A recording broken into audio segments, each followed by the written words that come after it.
Halo, selamat sore teman-teman. Kembali lagi dengan saya, Marcelina Irisna Bahagia.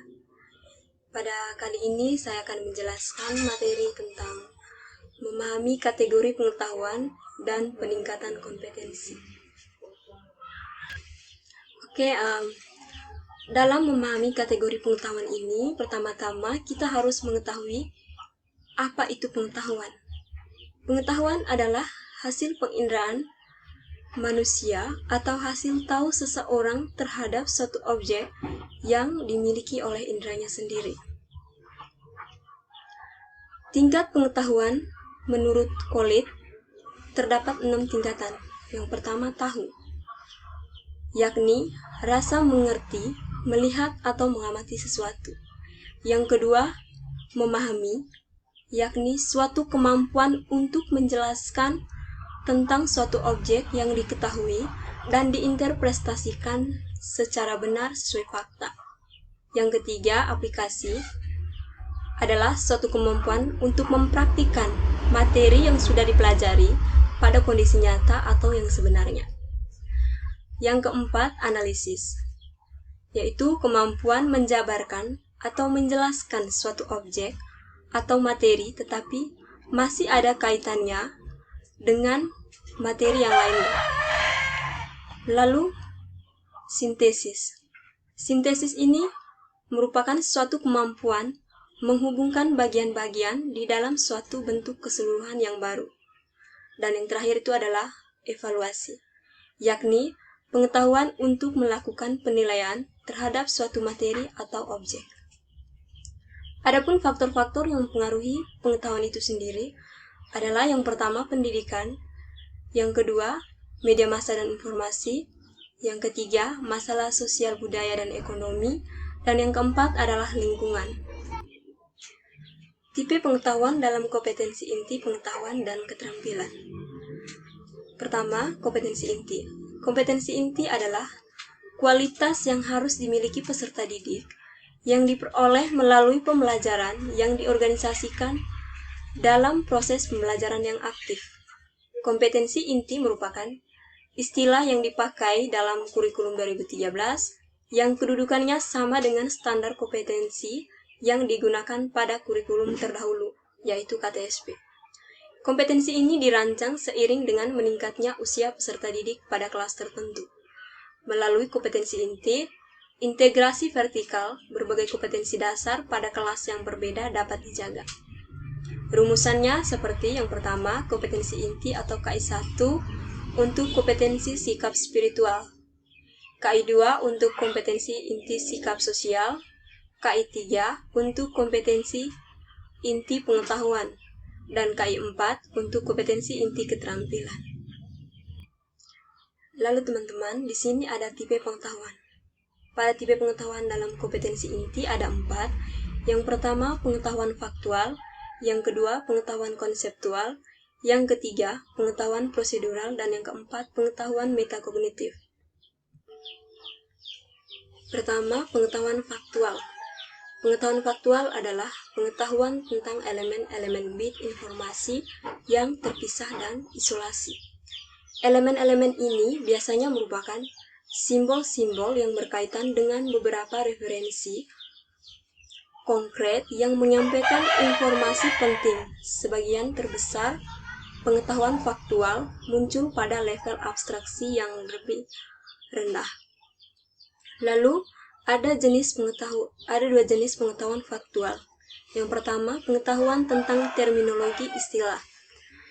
Pengetahuan terminologi atau istilah ini merupakan nama-nama dan simbol-simbol verbal dan non-verbal tertentu. Contohnya, kata-kata, angka-angka, tanda-tanda, dan gambar-gambar. Setiap materi berisi label-label atau simbol-simbol verbal dan non-verbal yang memiliki referensi khusus. Contohnya itu pengetahuan tentang alfabet, pengetahuan tentang syarat-syarat keilmuan, pengetahuan tentang perhitungan, dan pengetahuan tentang simbol dalam peta. Lalu yang kedua, pengetahuan tentang detail dan elemen tertentu. Pengetahuan tentang detail dan elemen tertentu yaitu pengetahuan yang lebih khusus. Elemen-elemennya berkaitan dengan pengetahuan tentang peristiwa, tempat, orang, tanggal, sumber informasi, dan semacamnya. Pengetahuan khusus ini juga meliputi informasi yang spesifik dan tepat, misalnya tanggal dari suatu kejadian atau perkiraan informasi seperti periode waktu suatu peristiwa. Contohnya, pengetahuan tentang mengenai atau fakta mengenai kebudayaan atau sosial. Yang kedua, pengetahuan tentang fakta dalam bidang kesehatan. Selanjutnya, pengetahuan konseptual. Pengetahuan konseptual meliputi kategori dan klasifikasi serta hubungan keduanya. Pengetahuan konseptual memuat skema-skema, model-model mentah, atau teori-teori eksplisit dan implisit dalam model-model psikologi kognitif yang berbeda.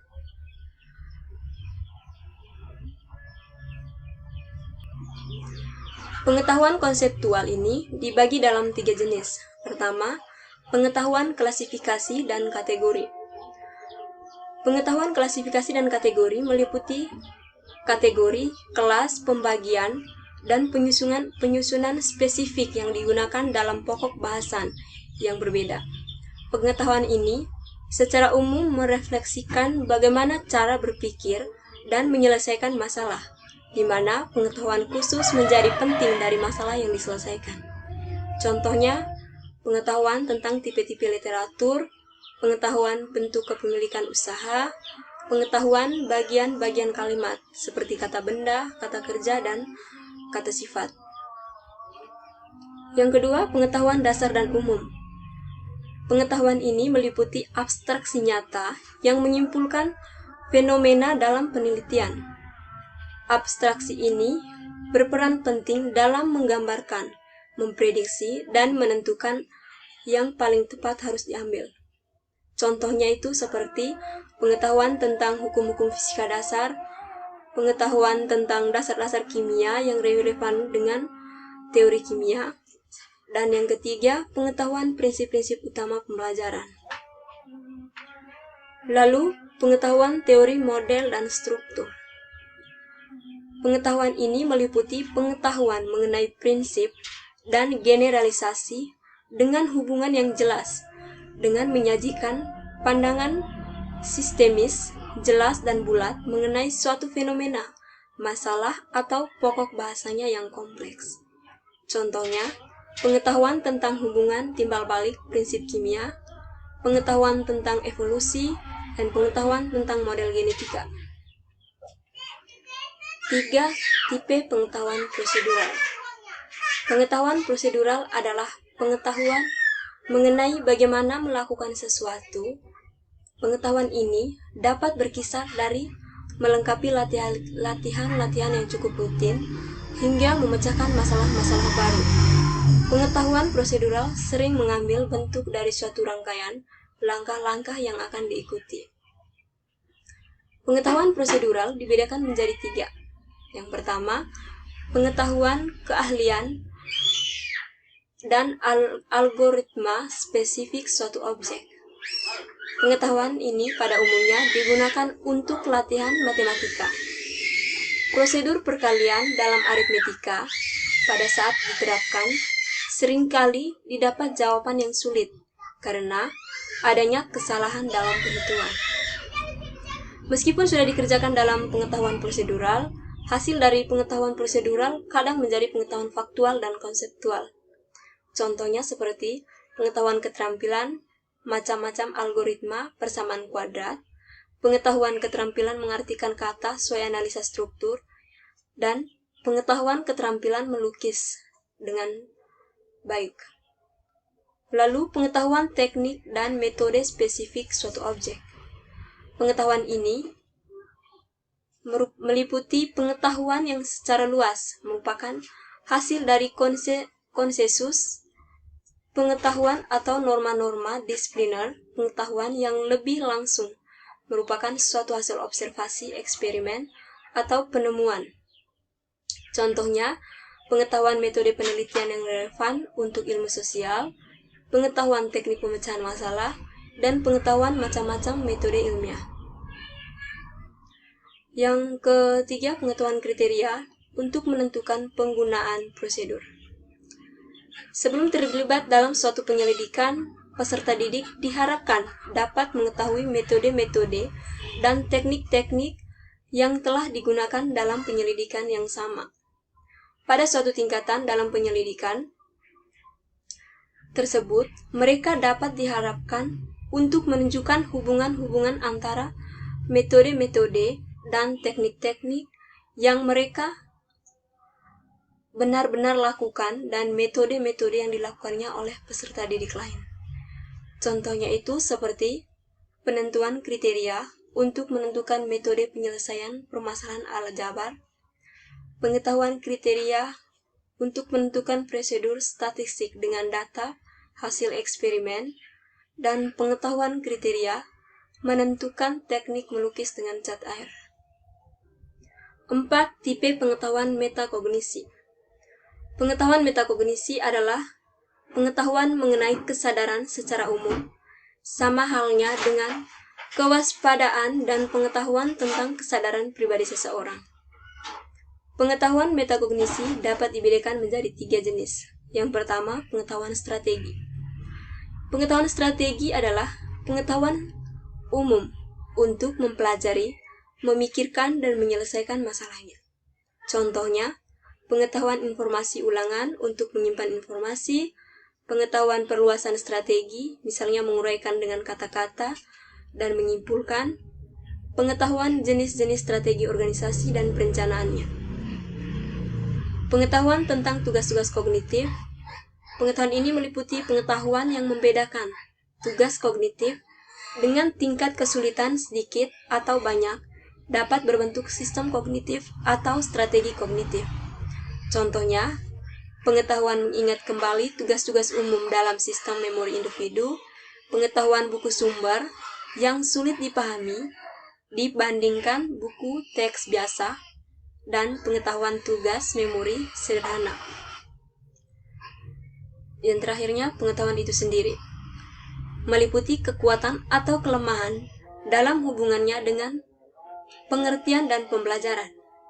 Misalnya, peserta didik mengetahui bahwa tes itu lebih mudah bentuknya pilihan ganda daripada uraian, karena mereka memiliki pengetahuan sendiri dalam memilih keterampilan penilaian. Kompetensi inti pengetahuan KI3. Dimensi kognitif merupakan ranah hasil belajar berkenaan dengan kemampuan berpikir, kemampuan memperoleh pengetahuan, pengetahuan yang berkaitan dengan pemerolehan pengetahuan, pengenalan, pemahaman, konseptualisasi, penentuan, dan penalaran. Kompetensi keterampilan atau KI4, ranah keterampilan motorik atau psikomotorik, dapat diartikan sebagai serangkaian gerakan otot-otot terpadu untuk dapat menyelesaikan suatu tugas. Sejak lahir manusia memperoleh keterampilan-keterampilan meliputi gerakan-gerakan otot yang terpadu atau terkoordinasi, mulai paling sederhana misalnya berjalan, hingga lebih rumit, berlari, memanjat, dan sebagainya. Istilah keterampilan sering menjadi perdebatan sebagian orang. Mereka berasumsi bahwa keterampilan itu hanya sebatas bakat dari fisik atau gerak seseorang, seperti contoh, seseorang yang pandai membuat kue dianggap memiliki keterampilan dalam dunia tata boga. Padahal, keterampilan hidup itu sangat luas. Sehubungan dengan kompetensi keterampilan yang diharapkan dalam kurikulum 2013, yaitu keterampilan untuk mengembangkan dan mengeksplorasikan pengetahuannya. Seorang anak yang memiliki pengetahuan yang luas belum tentu mempunyai keterampilan luas, dan begitu pula sebaliknya. Inilah yang menjadi alasan mengapa dalam kurikulum 2013, selain aspek pengetahuan, aspek keterampilan juga perlu diunggulkan. Jawabannya cukup singkat, supaya para siswa tidak hanya satu teori, akan tetapi yang terpenting adalah aplikasi serta terrealisasinya. Suatu contoh dalam pembelajaran pendidikan, siswa hanya diajarkan bagaimana cara